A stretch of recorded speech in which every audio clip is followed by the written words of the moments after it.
केंद्रीय अर्थमंत्री निर्मला सीतारामन यांनी नुकताच अर्थसंकल्पाची घोषणा केली। या संदर्भात बोलण्यासाठी प्रसिद्ध उद्योजक राम रेड्डी सर आपल्यासोबत आहेत। रेड्डी सर, आपली अर्थसंकल्पाबद्दल पहिली कमेंट काय असणार आहे? कशा पद्धतीने बघता आपण या अर्थसंकल्पाकडे? ओव्हरऑल बघितलं तर चांगलंच आहे, परंतु ह्यात बजेटमध्ये यांनी जे शेतीसाठी भरपूर तरतूद केली, शेती आणि जॉब क्रिएशन आणि MSME हे तिन्हीसाठी एकदम भरपूर त्यांनी तरतूद केलेलं आहे। त्यातलं शेतीसाठी वेगवेगळ्या स्कीम्स केले, त्याचं म्हणजे इम्प्लिमेंटेशन कुठंपर्यंत होतं ते माहीत नाही। समजा ॲक्च्युअल इम्प्लिमेंटेशन झाला म्हणजे डेव्हलपमेंटवाला काही हरकत नाही आहे। आणि जॉब क्रिएशनमध्ये त्यांनी स्किल डेव्हलपमेंटमध्ये जोर दिले आणि बाकी ते इंटर्नशिप म्हणून जे केले आणि काही PFमध्ये पण काही तरतूद केले, एम्प्लॉईसाठी काही तरतूद केले। हे सगळे एन्करेजिंग म्हणजे जॉब क्रिएशनसाठी एन्करेजिंग असं दिसतं आहे। आणि हे सोडून MSME हे मीडियम अँड स्मॉल स्केल इंडस्ट्रीसाठी भरपूर स्कीम्स केले त्यांनी, जसं की टर्म लोनमध्ये क्रेडिट गॅरंटी स्कीम म्हणून जे विदाऊट गॅरंटी टर्म लोन घेता येईल असंही दिले। आणि काही ई-कॉमर्स प्लॅटफॉर्म्स आणि एक्सपोर्ट हब्स हे पूर्ण डिटेलमध्ये आलं की मग चांगल्या पद्धतीने समजेल। हे बघितलं तर ओव्हरऑल ग्रोथ फोकस असा एकंदरीत दिसतंय। ओनली थिंग इज इम्प्लिमेंटेशन व्हायला पाहिजे। त्यांनी स्कीम्स डिक्लेअर केले आणि कोणी बघितलं नाही। जसा आपण बघताय मुद्रा लोन 10 लाखाचा होता, आता किती लोकांना दिलेत, लहान लहान लोकांना व्यापार करण्यासाठी जे देतात, जसा बंडीवाले व्हेजिटेबल वेंडर्स वगैरे जे असतात, आता किती लोकांना देतात। So there should be some accountability, कोणतरी त्याला इम्प्लिमेंट करण्यासाठी अकाउंटेबिलिटी पाहिजे। कुठला बँक किती लोकांना दिले, टोटल तरतूद जे गेले ते पूर्ण इम्प्लिमेंट झालं का हे बघायला पाहिजे। आता 10 लाखाचं 20 लाख केले, चांगलंच आहे, परंतु इम्प्लिमेंटेशन व्हायला पाहिजे। राम रेड्डी सर बालाजी अमाइन्स या कंपनीचे व्यवस्थापकीय संचालक आहेत। सर, केमिकल इंडस्ट्रीमध्ये आपण काम करता, केमिकल इंडस्ट्री म्हणून आपण या अर्थसंकल्पाकडे कसं बघतात? केमिकल इंडस्ट्रीला काही फोकस करण्यात आलेला आहे का, किंवा त्याचे काही बेनिफिट्स आपल्याला मिळणार आहेत का?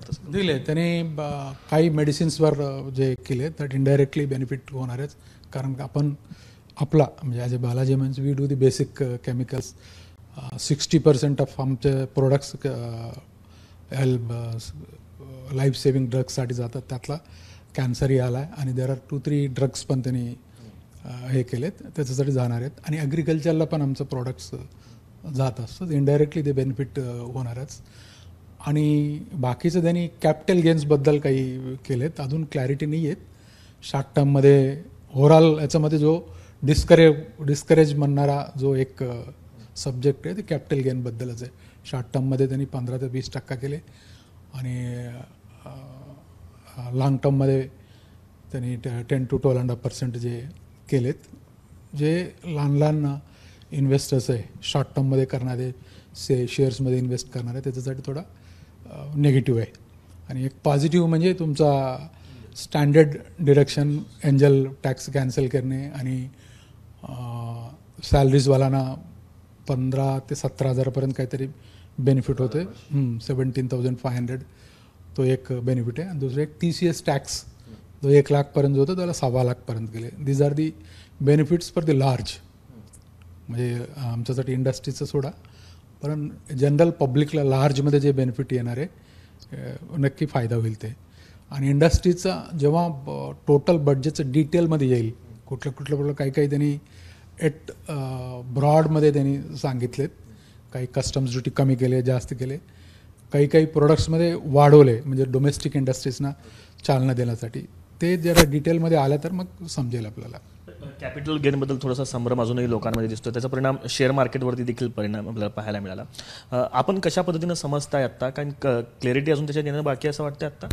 नाही ना, आता त्यांनी काय केलं, कॅरेक्टरिस्टिक असं समजवलं आहे। जनरल 15 ते 20 म्हणलं आहे, 20 ॲट दी टॅक्स पेयर, आणि जेव्हा ज्यांनी कॅपिटल गेन ज्यांना आला आहे तो इंडिव्हिज्युअल पर्सनला का कंपनीला का, अजून डिटेल नाही आहे। जसं इंडिव्हिज्युअल पर्सनल तर असेलच, पण कंपनीला का किती असणार आहेत, सो त्याचा थोडा क्लॅरिटी येणं बाकी आहेत, ते आल्यानंतर मग समजेल। ओव्हरऑल थोडा त्याच्याबद्दल नेगेटिव्हच आहे, पण overall it is definitely I can say the good budget we can say, म्हणजे ग्रोथ बेस्ड फोकस्ड बजेट असं म्हणता येईल. 10 पैकी जर मार्क द्यायचे असतील तर किती मार्क द्यायला म्हणजे 80-90 द्यायला काय हरकत नाही ओव्हरऑल. येस, सी हे प्रोव्हिजन्स बघून आपण बाकीचा जो बघतोय ना, बाकीचा बॅलन्सिंग एक्सपेन्सेस वगैरे बघतो ना, सगळं बॅलन्सिंगमध्ये ठेवून समजा यांनी एवढं प्रोव्हिजन केले, नक्की हे चांगलं बजेट आहे. विकासाला केंद्रीभूत ठरवून विकास पुढे घेऊन जाण्यासाठीचं एक बजेट आहे आणि चांगला बजेट आहे अशी प्रतिक्रिया जी आहे ते प्रसिद्ध उद्योग राम रेड्डी सर या ठिकाणी देत आहेत. कॅमेरा पर्सन युकागदेसह आफताब शेख, एबीपी माझा, सोलापूर. एबीपी माझा, उघडा डोळे बघा नीट.